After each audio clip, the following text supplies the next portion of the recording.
the kids become intimately involved. And actually part of the system is actually getting the children involved, getting their opinions, getting them to make a choice. It's just integral to the system. What would a parental alienation mean for you? It's founded in the DSM, it's technical, it's objective. That's another way that people look at it. But I think what's happened, when people get divorced, it's very stressful. You've got relationship problems, there's financial problems. Before you know it, you've got government agencies involved, the family court, the child support agency. It's very stressful for people. But children reach a point where it becomes too much and they reach what's known as called psychological splitting. How many psychologists in this current day and age would be trained on that side? Designed a criteria for assessing child psychological abuse. He's got 3 main points. Daughter needs a mother-father relationship and a father relationship. A son needs a relationship with his mother and with his father. So if children don't have both of those, they're not complete human beings. You know, if parents can't cooperate, they don't need lawyers. You know, they need family, they need social workers, they need psychologists. They don't need acrimony. I mean, the legal systems for criminals and big corporates who've got disputes on money, not for mums and dads. It's a terrible system for kids and parents to be in. Yeah. Welcome, Michael. How are you? Great, thank you. Today we'll have a deep down conversation on many things, family. Sure. But before we go talking more about family and things around that, could you share a bit more about you and then your background and then your story till date? Sure, no worries. Well, I can start at the beginning. I was interested to have a family when I was a young person, and I met different girls, and I finally met a girl and she seemed to be the right one. We got to know each other. We got to learn about each other. We got to learn about their families. Started getting interested that might be some good prospect to get married with her, start a family. So I sort of made inquiries about her family to see if there was any issues that should be worried about, like criminal or divorce or bad people. But they were all good. They were nice people, nothing to worry about. She did the same with my family. Checked out as clean skins. Her family were churchgoers, mine went to church, so I thought, great. Lovely. And then can you talk a bit more about your background and when were you born, your experience and your education and stuff? Sure. Yeah, I was born in Perth, Western Australia, from local parents. Our ancestors came in the first boat of settlers in 1829. So I went to Christian school. After I finished, I went to university for 4 years. I majored in economics and accounting. After that, I did research into different projects, development projects, natural resources, etc. Then I had a job working for a multinational company, and that's when my wife and I married. Could you share a bit more on your experience on as you were parenting your kids and what happened there? And then if you can talk a bit more about that. Sure. So when I was married with my wife, we had a great time looking after our kids together. We shared the care of them. We went camping. We did all the parental things. It was great. So that lasted about 5 years, I suppose. And then our marriage was over and my wife moved out. So that's when I had to start again. So fortunately, we shared the care of our children 50-50. I had them for 1 week, she had them for the other week, and that went very smoothly. We cooperated, it was harmonious, there was no friction. This went on for 4 years, so it can be done, yeah. And what happened after 4 years? As in, did you feel what started changing, if there was any changes? What was your observations after 4 years of having a consistency, a stability for your children? Sure. And providing that stable environment on both sides. What was your observation of things changing? And then what were the initial hints when you felt things were changing? Yeah, sure. It was the external factors. So basically what happened was we went to divide up our money. So before we could do that, we had to get formally divorced. We go to get formally divorced and they want us to make a written formal agreement on the custody. So that stirred things up. Then we had issues about dividing the money that generated acrimony. Then we had more financial issues with child support and family payments, etc. And each one of those generated a certain level of acrimony. I mean, everybody needs money, so that was a problem. But apart from, until that had happened, we'd been cooperating very well together. Mm-hmm. Yeah. And then what happened then, as in terms of your parenting experience, your relationship with your family and then your kids? Right. How has that developed across those years? And could you talk about the ages of your kids? What were their age? Yes. When you decided to divorce or separate? Yeah, sure. And also, if you can talk more about, how have their mental health and anxiety, Sure. all of those things impacted? Sure. Yeah, so when we separated, the youngest was around 2. Mm-hmm. The oldest was about 4. So that, as I said before, that first 4 years went very smoothly, and then we hit the family court, and there was a bit of a glitch in the road as far as parenting went, but actually for the next, probably I suppose, 4 years went relatively smoothly, Mm-hmm. but every now and then there was a financial issue, Mm-hmm. and there was tensions would develop. So I just tried to put that aside and just get on with parenting. I actually had a very good relationship with my wife's parents, family and friends. So when some of the issues came up there was some acrimony that developed, and I spoke to them and sorted the problem out, and we just got on track as normal. But what happens is the acrimony prolonged. A lot of this acrimony, every time I met any of my wife's family or friends, a lot of this information ended up in the paperwork. And I found this stressful. So someone said to me, look, why don't you just keep your distance from a family and just focus on your children? And I did that. But unbeknown to me, there was lots of problems boiling in the background. So that culminated in the final custody challenge some 10 years after joint parenting started. And my children rejected me. They viewed me as satanic. And it was obviously very stressful for them and for me. And that was unfortunately what was the end of our children having 2 parents in their life that love them. Mm-hmm.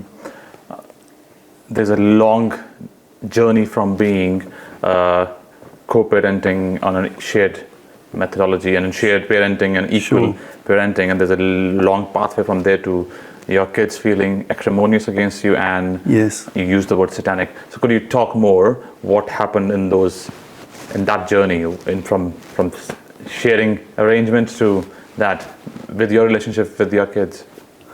Right. Well, throughout that whole time, I had an excellent relationship with the kids. I was very close to them. Mm-hmm. I used to take them to hospital when they were sick at night by themselves, camping, cooked for them, cleaned for them, changed their nappies, did everything. So that was a terrific relationship. But basically, this problem of the system generating acrimony was chipping away in the background until it finally led to the termination of our kids' relationship with me. So that's what happened. Then after that point, I've had no contact with my daughter for 22 years, and my son, I've only seen him twice in that time. That'll be very painful to not to see your kids. That period but these are external factors. As kids, they're young kids, they are growing up, they might not be attuned to what's happening on the family, on the financial matters or on the custody matters which are happening through lawyers, I would assume, or some kind of communication. But how the kids might not be informed with all of that information. So how would that happen from being parented by you and then the mother? How that changed from that to be seeing you as bad parent? Sure. Well, if we have a dispute with the other parent, we want to keep the kids out of it, so the dispute is between the parents. But the way the system's set up, it generates that acrimony filtering into the kids, and the kids become intimately involved. And actually part of the system is actually getting the children involved, getting their opinions, getting them to make a choice. It's just integral to the system. So you might be a great parent and might not want that to happen to your children, but the system will somehow drag them into the dispute, unfortunately. there are these terms being used nowadays, and the term like coercive control in the family law matters, and the other term is called parental alienation. So could you care to explain and then elaborate through your personal experiences? Sure. What would a parental alienation mean for you? Right, well, a lot of people refer to that term. Basically, it's a sort of a generic term saying, look, through the actions of one person, the child has lost an affectionate relationship with the other parent. Coercive control is a similar kind of thing where someone's using leverage and coercion to get the child to reject a relationship with that other parent. Another way of looking at it is the phrase psychological abuse, child psychological abuse. And that's a clinical diagnosis that can be made by a psychologist of specific criteria assessing the child's relationship with their parents. It's founded in the DSM, it's technical, it's objective, and that's another way that people look at it. Yeah. I want to just dive a bit more into parental alienation, which is a broader term, but if you have to talk about a bit more specifics, that how do you see that happening, and how does parents these days should be observant of their kids' behavior, that what are the things they should be observant, because if they want to be in their kids' life or in the children's life for long, they should observe the initial set of things which happen towards parental alienation. And if you have done some research around that, please share with us. Sure. So I can relay my experiences for the overwhelming part of the relationship after we separated. I kept in contact with my ex-wife's family and friends, and where there are issues that reflected on me negatively, I talked to them about it, resolved the issues, and things continued normally. So that insulated my kids from any negativity about me. But once I lost that contact with them, lots of information was obviously said about me that portrayed me in not such a positive light, and I wasn't there to rebut that and to keep my kids out of it. So I see that's what's happened. But I think what's happened, when people get divorced, it's very stressful. You've got relationship problems, there's financial problems. Before you know it, you've got government agencies involved, the family court, the child support agency. It's very stressful for people, and it's very easy to get upset, and you've got to shield your children from your upset. So if one person gets upset and shares that information with the children take that on board, and before you know it, they're going to absorb that. Now, children want to love mum and dad equally. They want to deeply love both of them, but children reach a point where it becomes too much, and they reach what's known as called psychological splitting. And what they do is one parent is aligned as angelic and the other is seen as satanic, and it helps them to ease the psychological pain. So what we've got to do is we've got to prevent that happening, and we've got to recognise the signs. And in your relationship with your children, what specific behavior changes did you observe with your kids on this journey of slowly alienating your kids, and when they start distancing and have a negative feeling for you, towards you, so that they can psychologically take the pain? Right. Well, from my point of view, they actually shielded me from most of it, so it wasn't visible to me. But I could see it coming through in a lot of the court paperwork that they'd been relaying things about me in a very negative way. So if anybody goes through this experience, you really need to just look around and just look for the signs of what's happening to your child.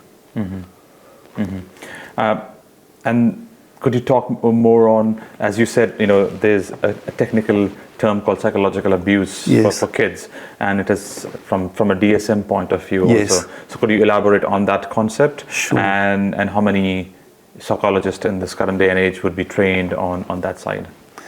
There are very few psychologists who actually train in this. The world leading expert is Dr. Craig Childress in the US, and he's designed a criteria for assessing child psychological abuse. He's got 3 main points. The first one is attachment suppression. That's where the child rejects the parent.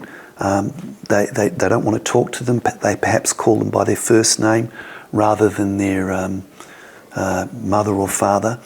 The second thing is they display personality disorder traits of narcissistic personality disorder. And typically in human beings, children don't have personality disorder traits until they reach adulthood.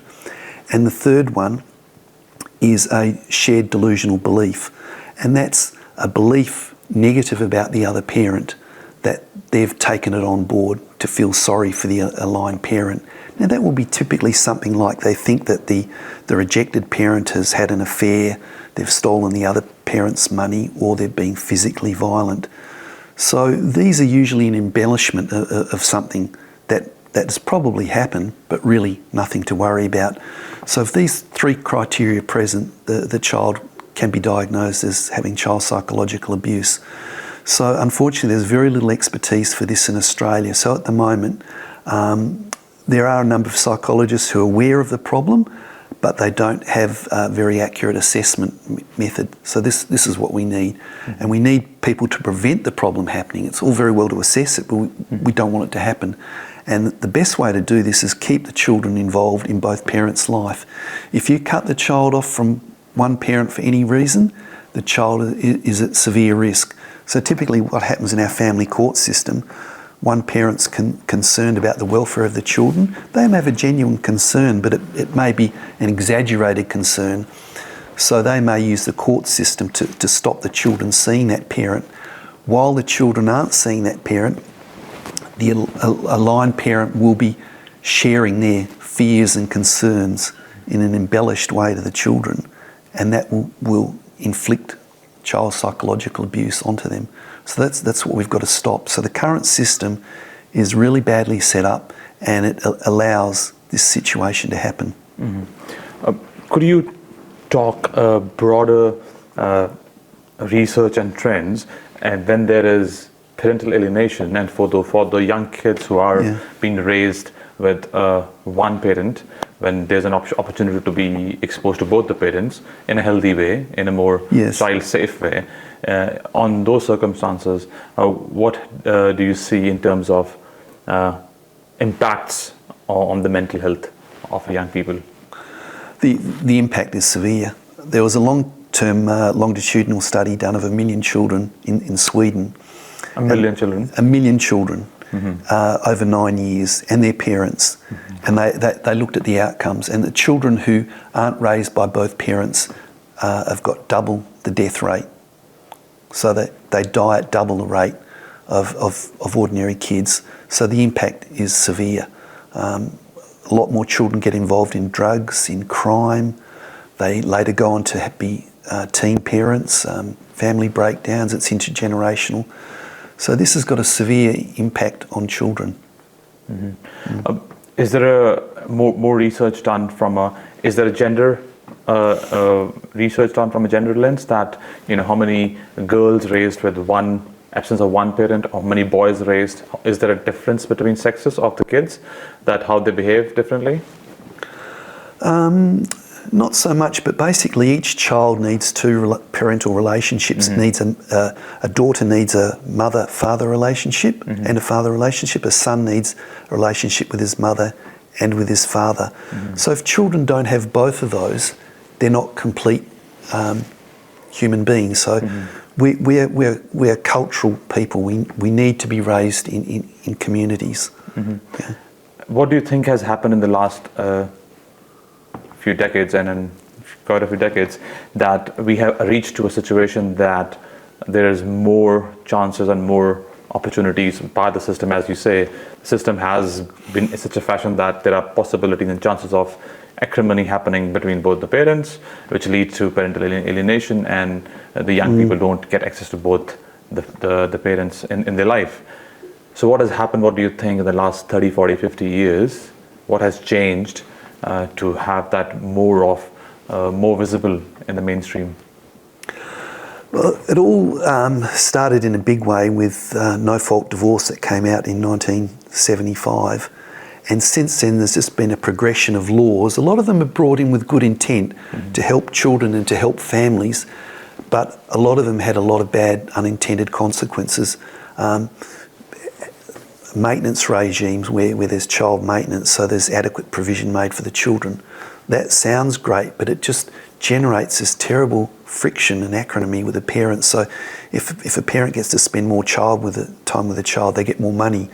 So there's an incentive for them to take time with the children away from that other parent. Then we've had other laws like restraining orders.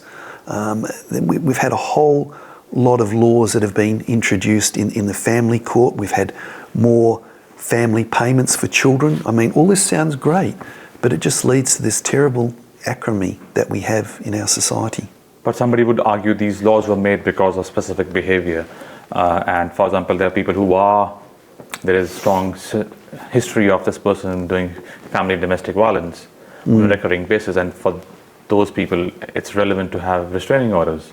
And then some people who walk away from their parental responsibility, Sure. they will not contribute financially towards their kids. And for those people, there is child support payments to be enforced in some way or form. Sure. So somebody would argue, we'll argue that this is relevant in this day and age. How people are abusing that system, that's the question probably, rather than it is probably working for some set of people. Yeah, well, the way the system works as far as family violence goes, it goes on allegations. It doesn't go on evidence. So it's very easy for one parent to weaponise the system against the other parent and against the child. So that's what basically happens. Weaponizing. So that's a bit of a not a tongue twister, but of a deep dive. How weaponizing happens in the current format, what people can allege in the system, in the court system, so that they can achieve the outcome to taking away one child away from the other parent. Sure. All they have to do is make a severe allegation, and that can be physical violence or sexual violence. Mm-hmm. And once that happens, the child is removed from that parent and they remain with the other parent. Now, while they remain with the other parent, it gives them a really great opportunity to program the child to their point of view and align them their way. And that sets the child up for child psychological abuse. And our current system has no defence against that whatsoever. It can't even measure it properly. So that's something we really need to do something about. Mm-hmm. Mm. And what's your observations from your studies and research done in the US and other countries? What are the typical social structures which counteract these challenges? Who supports to what's happening on the other side, part of the world, so that these things don't happen anymore? As in the family or the kids should get the opportunity to have both the parents in their life. Right. Well, I mean, this problem is a huge problem around the world, and obviously America is one of the leaders at looking at the problem and trying to do something about the problem. Unfortunately, really not much really has progressed. I mean, they've had some states that have introduced default equal shared physical parenting after divorce, and that has been really great. But really, it hasn't made a deep, meaningful impact on the population. There's still a huge amount of children that don't live with both parents or don't spend much time with both parents. So, I mean, that was a great initiative, but it's really only scratching the surface of the problem, You need to take away all those incentives for people to destroy the family. You need to nurture the family. You need to have a system that's much kinder and gentler, not like our aggressive legal system. So really, it's really not doing very much at all. Mm-hmm. How has the for example, for a young couple with a child, and as they're trying to battle with the custody of discussing, Sure. How would they share the arrangement? The first thing they might have to do a kind of a counselling or a mediation Sure. through a government agency, and then if that doesn't work, they have to go to the family court. That's Yeah. the first step of getting to before they go to family court, they have to go through a mediation/counselling session, which is done one-to-one with parent and then Sure. jointly, Yeah. and it's purely a voluntary process. And then what you're seeing that process is that supporting the idea of that let's agree on some joint custodies. How is that impacting? Is that supporting, and how is that evidence informed, or is it working very well for the families? As you point out, it's not evidence informed. Most people go into that with very little knowledge about the long-term outcome for children who are separated. They go in with very little knowledge about the harm from the family court. They're not prepared for it whatsoever. And unfortunately, it's the beginning of a very terrible system for a lot of people. So we really need to get people much better educated on this. And people often go into this family therapy. It starts off sort of cooperative. Before you know it, it shifts to mediation, and then it's adversarial. We need to have that cooperative all the way along. A big part of the problem is when people separate, they're unhappy for all sorts of reasons, and they've all got their own different ideas on what they want. And it's a recipe for a problem. I mean, what we really need is we need people to be clear on what they agree on. Before they get married, did they want to equally have mother and father in their life? Did they want to have the kids play sport? Did they want to let them climb a tree? All these sort of things. You don't want to be sorting that sort of stuff out when you're in an acrimonious process and people, friends and legal people are giving you advice and information that being adversarial is going to help your position. It's a really shocking situation for parents to be in. Mm-hmm. And how does the legal support which is provided, the legal fraternity who are, because they are incentivized at how many hours they are supporting each parent, they'll be incentivized and paid from that point of view. How does that incentive is used in the right direction, or how much that is used is probably to solve the problem right now? Let's not make it big, let's solve it here, let's mediate rather than going to the court, let's not fight a big legal battle, let's not go for the opportunity to get as much as in legal fees versus let's reduce the minimum impact and then let the family have the more opportunity to have the financial resources which they can invest back into the kids' life. Yeah. Well, that is a big problem because the legal system is making a lot of money out of parents warring. A lot of lawyers are doing what they can to try and sort the problems out, but it's inherently adversarial. And after parents have been in the system for a while, they get to learn the way it works, and that just drives the whole process. And unfortunately, the legal system is just not the right system for solving this problem. Mm-hmm. If parents can't cooperate, they don't need lawyers. They need social help. They need family, they need social workers, they need psychologists. They don't need acrimony. I mean, the legal systems for criminals and big corporates who've got disputes on money, not for mums and dads. It's a terrible system for kids and parents to be in. Yeah. And if somebody has to go through the whole long process of family court, and sometimes it takes years and years of the legal process, it would have a psychological toll on both the parents.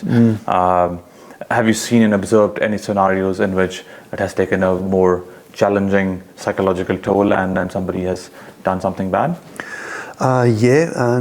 Close to hand, quite a few people, unfortunately, that I've come to know have lost their lives through the system, either directly or indirectly, or associated with it in some way. Just as an example, I was in an earlier group and we had a dozen organising members in that group. Over a 3-year period, we lost 2 of them. One of them had a heart attack after he found out that his visitation with his children was going to be cancelled at Christmas and died. The other one tracked down his son by a private investigator, and then when he went to meet his son, his high hopes of reconnecting with it completely dashed when his son rejected him. He suffered major health problems and died a few months later.